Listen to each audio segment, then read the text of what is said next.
Schule?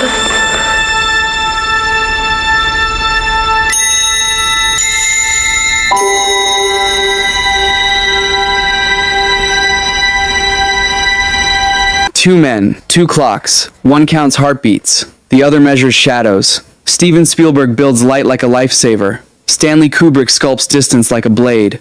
One turns childhood into a cathedral, the other turns certainty into a maze. They admire each other, they haunt each other. They almost make a film together for decades. It slips through their fingers like a dream that knows it is a dream. Picture this: Spielberg at dawn, a boy on a bicycle, a moon that forgives. Cut to Kubrick at midnight, a hallway that breathes, a tricycle that doesn't. Spielberg talks in warmth, wonder, family at the end of the road. Kubrick talks in geometry, control, a truth that does not blink when you beg it to. Between them lies a question the industry can't stop asking. Can tenderness survive precision? Can precision survive tenderness? A project is passed like an heirloom, notes stained with coffee, storyboards marked with silence. The phone calls grow longer. The jokes get drier, the respect gets heavier. This is not a feud of shouting, it is a duel of gravity, a collision you can only hear if you sit very still.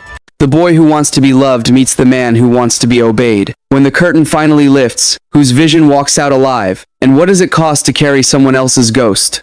Long before their names shared a headline, Spielberg and Kubrick orbited each other like two distant planets aware of the other's pull. Spielberg, Hollywood's golden son, had rewritten the rules of blockbuster cinema: Jaws, E.T., Jurassic Park, stories where ordinary people found themselves in extraordinary moments, and somehow, hope survived. Kubrick was the enigmatic architect, a director who turned every frame into a riddle. 2001, A Space Odyssey, The Shining, Full Metal Jacket, works that lingered like a half-remembered nightmare. Their paths crossed quietly in the late 72nd, in the kind of industry conversations where admiration hides behind caution. Spielberg often spoke of Kubrick with reverence, calling him the best of us all. Kubrick, more reserved, saw Spielberg's talent but kept his praise wrapped in dry wit. They moved in different worlds. Spielberg thrived in the machinery of Hollywood, while Kubrick retreated to an English estate, building his films in near monastic isolation. Then came the seed of a connection, a story Kubrick couldn't crack. It was called AI, artificial intelligence. Kubrick saw its potential,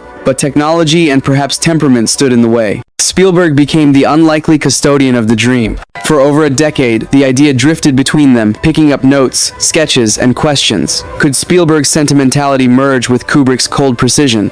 Could the warm sun rise in the same film as the long shadow of the moon? It was more than a collaboration. It was a test of ego, of style, of how far two masters could bend without breaking. It began, as many Hollywood tensions do, not with shouting, but with silence. Kubrick had been circling AI since the early 1982nd, fascinated by Brian Aldiss's short story Super Toys Last All Summer Long. He imagined a bleak, unflinching fairy tale about a robotic boy longing for a mother's love, a story that could slice through sentiment and leave audiences unsettled. But every time he approached it, something resisted. The technology wasn't there. The actors felt wrong. The tone slipped from his grasp. In the meantime, Spielberg was riding the crest of one hit after another, but privately, he admired Kubrick's meticulous control. When Kubrick reached out in the early 92nd, it wasn't for advice on cameras or casting. It was to feel out whether Spielberg might make the film instead. The first meetings were full of polite deference. Kubrick sent over reams of research stacks of concept art, technical notes, even letters to effects studios. Spielberg responded with enthusiasm, but in those pages he saw the challenge. Kubrick's vision was icy, almost clinical. Spielberg's instincts ran toward warmth, empathy, redemption. Hollywood insiders began to whisper. Was Kubrick passing the film because he trusted Spielberg, or because he doubted himself? Was Spielberg accepting out of loyalty, or out of the desire to prove he could step into Kubrick's shadow and not vanish? Neither man would admit it, but the collaboration carried an unspoken competition. And yet, in those early exchanges, there was a kind of fragile optimism. Two masters testing the edges of each other's style. A creative handshake, firm but cautious. Still, you could already sense it. The story wasn't just about a robot boy trying to become real. It was about two filmmakers trying to find out if their visions could coexist without one erasing the other. By the mid-1992nd, the quiet handover of AI was no longer a secret. The industry press caught wind, and suddenly, every trade magazine wanted to frame the story as a passing of the torch. Spielberg, ever the diplomat, praised Kubrick's genius in interviews. Kubrick, in his own guarded way, returned the compliments, but always with a curious detachment, as if trying to remind the world that the film was still his child, even if someone else might raise it. The problem was tone. Spielberg envisioned a bittersweet fable, where the audience could weep for a machine and still walk away believing in love. Kubrick's drafts were brutal. They didn't offer catharsis. They offered ambiguity. In one version, the boy never truly finds love. In another, his journey ends in a way that is less a resolution than an open wound. When Spielberg suggested a warmer ending, Kubrick pushed back. Not in anger, but with a cold, surgical logic. Life doesn't grant neat conclusions. Why should our story? The tension deepened when technology caught up. CGI had evolved to a point where Kubrick believed his original vision was possible. Yet by then, Spielberg was already emotionally attached. To some observers, Kubrick's sudden reinterest looked like a power play. Was he reconsidering directing it himself? Was he testing Spielberg's resolve? Every leaked rumor fed the press frenzy. Kubrick takes back AI. Spielberg versus Kubrick over ending. End-esque. Inside those conversations, the language became sharper. Spielberg would reference audience empathy, market reception, the emotional arc. Kubrick would talk about thematic integrity, the inevitability of darkness. Neither man was wrong, but both were unyielding. By the late 92nd, it was clear. This wasn't just about making a film. It was about two radically different philosophies staring each other down. And the clock was ticking not just on production, but on Kubrick's own life. In early 1999, Kubrick called Spielberg with a tone Spielberg would later describe as warmer than usual. The conversation was brief but significant. Kubrick had decided, definitively, to hand AI over. Not as a suggestion, not as a maybe, but as a directive. You should make this. You're the right one for it. On paper, it looked like an act of trust. In reality, it was a fork in the road for both men. Kubrick was already deep in Eyes Wide Shut, a film that had consumed him for years. He was tired, perhaps more than he realized, and his perfectionism was eating away at his health. Spielberg, meanwhile, was coming off Saving Private Ryan, a critical and commercial triumph that had reinforced his place as the most bankable director in Hollywood. Taking on AI now meant walking directly into Kubrick's shadow, with every shot destined for comparison. The creative baton was passed with care and with baggage. Spielberg inherited not just Kubrick's script notes, but his meticulously curated research library, his casting considerations, his production design concepts. It was like stepping into someone else's mind and trying to navigate without disturbing the furniture. Every choice Spielberg made felt loaded. Was he honoring Kubrick or betraying him? Was he directing the film or finishing it on behalf of a ghost who would be watching every frame from somewhere unreachable? The industry had its own reading of events. Some said Kubrick wanted Spielberg to humanize his cold story. Others claimed Kubrick doubted the film's commercial viability and wanted Spielberg's magic touch to guarantee an audience. But underneath those theories lurked a truth. Spielberg would admit only in fragments. Part of him wanted to prove that he could handle Kubrick's material without softening it beyond recognition. And part of him knew that, no matter what he did, the film would forever be compared to the Kubrick version that never existed. 2 months later, Kubrick was gone. Eyes Wide Shut would be his swan song. And AI, once a bridge between two towering talents, became Spielberg's alone, or so it seemed.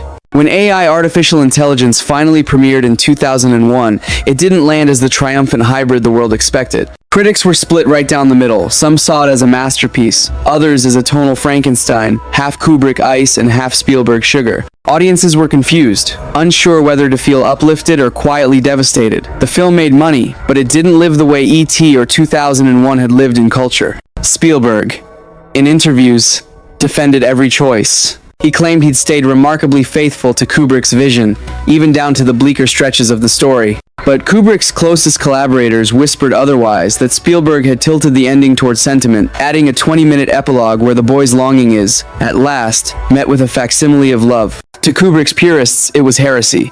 To Spielberg's fans, it was the part that made the film worth watching.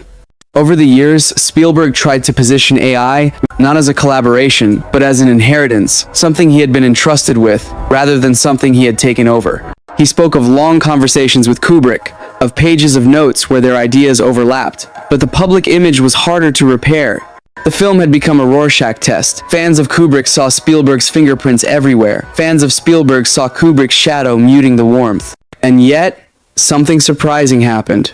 As the years passed, the film began to attract a small but vocal group of defenders, cinephiles, critics, and younger filmmakers who saw it as more than a failed merger. They saw it as a unique, almost haunted object, a cinematic seance between two men who could never fully reconcile their approaches, but who had still tried. Spielberg, when asked if he'd do anything differently, would pause, smile, deflect. He never apologized for the film, but he never quite claimed it fully as his own. In a strange way, AI remained exactly what it had been from the start, a story belonging to both men, and to neither. The release of AI didn't just spark debate about the film itself, it reshaped how the world saw Spielberg and Kubrick. For Spielberg, it was the first time his sentimentality was put under a microscope, measured not against box office numbers, but against the aesthetic of a man considered cinema's ultimate perfectionist. For Kubrick, it was proof that even in absence, his presence could dominate a conversation, his ghost lingering in every frame he didn't shoot. In the years following, AI became a touchstone in discussions about authorship. Who owns a film's soul, the one who conceives it, or the one who brings it to life? In film schools, it turned into a case study, side-by-side comparisons of Kubrick's notes with Spielberg's finished scenes. On internet forums, fans dissected single shots, arguing whether they were born of Kubrick's geometry or Spielberg's compassion. The cultural aftershocks extended beyond the screen. Spielberg's willingness to step into Kubrick's territory became a sign of respect in some circles, hubris in others. The film's uneven reception made him more cautious with projects that weren't fully his own from the outset. For Kubrick's legacy, AI became the missing film, a reminder of what he might have done, and perhaps what no one else could. And yet, with time, the sharp edges softened. Younger generations discovered AI without the baggage of the 2001 reviews. They didn't see a clash of titans. They saw a film aching with questions about humanity, love, and the loneliness of being alive. The movie found a strange second life, not as Spielberg's triumph or Kubrick's loss, but as a cinematic artifact, the last conversation between two filmmakers who never stopped reaching for what the other held. In the end, AI was never just a film, it was a mirror. Spielberg and Kubrick stood on opposite sides, each seeing a reflection they didn't fully recognize but couldn't look away from. One sought to heal with light, the other to reveal with shadow. Together, they proved that cinema's truest magic often lies in its contradictions. The collaboration that never fully happened still managed to birth something singular, a work stitched from two visions, beating with two hearts that never kept the same rhythm. It was imperfect, polarizing, and unrepeatable. But maybe that was the point. Kubrick once said that a film should be a progression of moods and feelings. The theme comes later. Spielberg, in his own way, always believed the theme came first, that the heart must guide the journey. AI lived in the space between those beliefs, neither wholly one nor the other. And perhaps that's the lesson. Some stories aren't meant to be resolved, they're meant to be carried. Not as victories or failures, but as proof that art is a conversation without an ending, a bridge that creaks but never collapses. The boy in the story wanted to become real. The men behind it simply wanted to understand what real even meant. If you've made it this far, you've just walked through one of Hollywood's strangest corridors, a place where two of cinema's greatest minds brushed shoulders, traded dreams, and left behind a film that refuses to sit neatly on any shelf. But now, it's your turn to step into that conversation. Was AI a heartfelt tribute or a betrayal of vision? Did Spielberg honor Kubrick's cold precision, or soften it into something the master would never have allowed? And more importantly, can two artistic worlds this far apart ever truly meet in the middle? Or are they destined to orbit forever, close enough to influence, but never close enough to merge? Drop your thoughts in the comments, argue your side, share your favorite moments from the film, or the ones you think should never have made the cut. And if stories like this tangled, human, and larger than life are your kind of cinema, make sure you hit subscribe. We've got more hidden histories, more unlikely partnerships, and more fractured bonds waiting just around the corner. Because in Hollywood, the real drama doesn't always happen on the screen. Sometimes, it's hiding in the shadows between two directors who both think they know the ending. Two visions, one film. A clash of warmth and shadow that still echoes today.